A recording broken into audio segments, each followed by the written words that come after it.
Alrighty, now we're going to talk about adjusting the hinges on the door.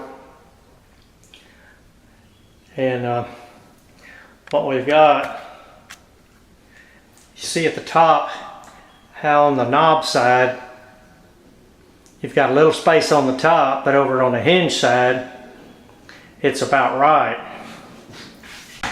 But now coming down on the knob side, see how tight it's up against, it's hitting the frame. So what we need to do, we need to kick the door over some. See, we're okay. The farther we get down to the bottom, we got plenty of, we got our 3/16 space. It's just as we go up the top, it gets closer and closer. And the easiest way is just to plane it. But I wanted to show you how you can adjust a hinge. And a lot of times this will work without even having to adjust the door, plane the door. So let me get the screws loose on that top hinge and the middle hinge. Okay, what I've got to do, I've got these screws ready to come out. Now this is the top hinge. Here we come down here on the middle hinge. Luckily these are flathead screws with, slot screws, what we call a common screw. So I don't have to drill them out.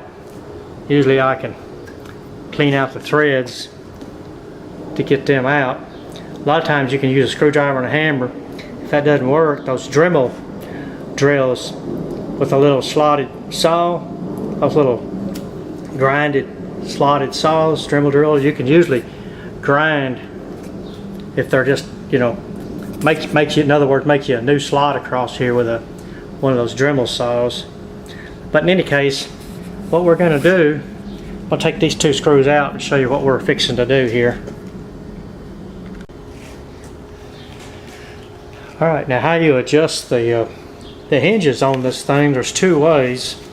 The one way, if you need to pull the door toward the hinge, you put a penny, pennies are cheaper than washers, as far as you can away from the edge of the door, in other words into the cradle, and then pull your hinge back over,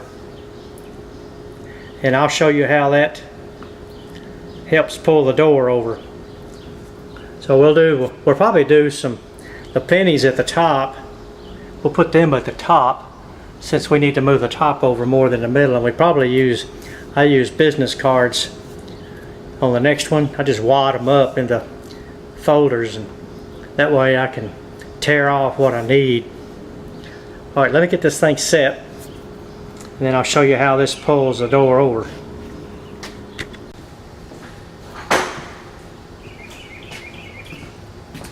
Now I got me some different screws because I didn't want to use those slotted screws anymore.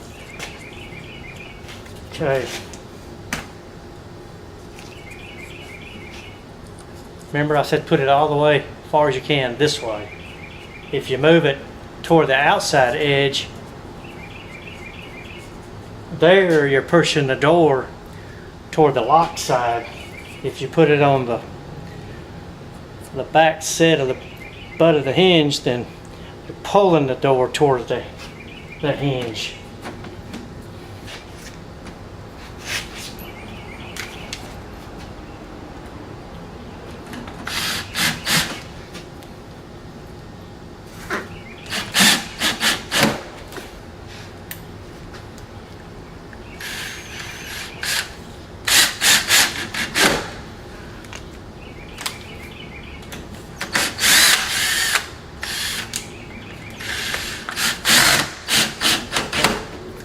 Okay, now we'll put our pennies at the top since they're thicker.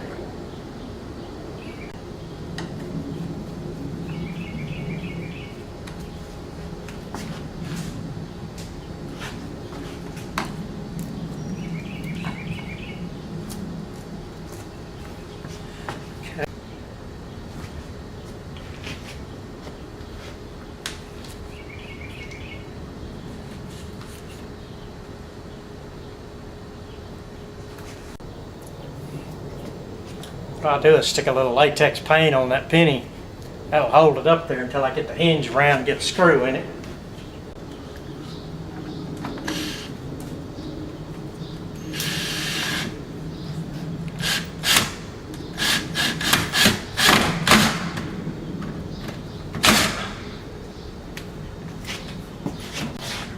Got all that done, let's go in there and see how much it pulled it over.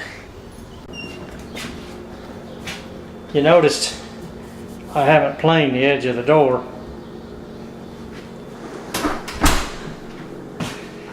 And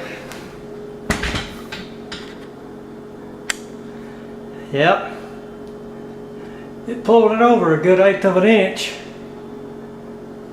We could probably go some more. We could probably put 2 pennies on top of each other, because we still got a little bit of room on this side.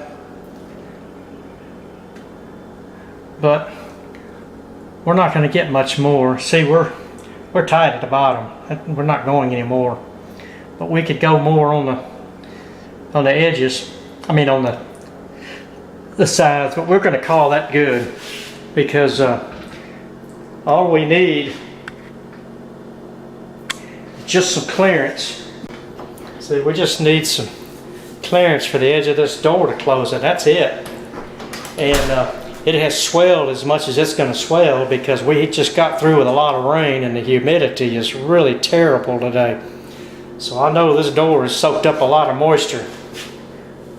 When since we're in the 90s now, this door is going to start shrinking, and then we're going to be fine.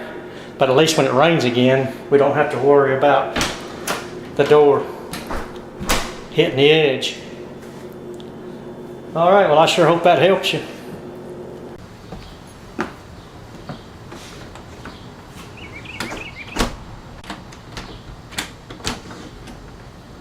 Yep. It all locks. Everything works great.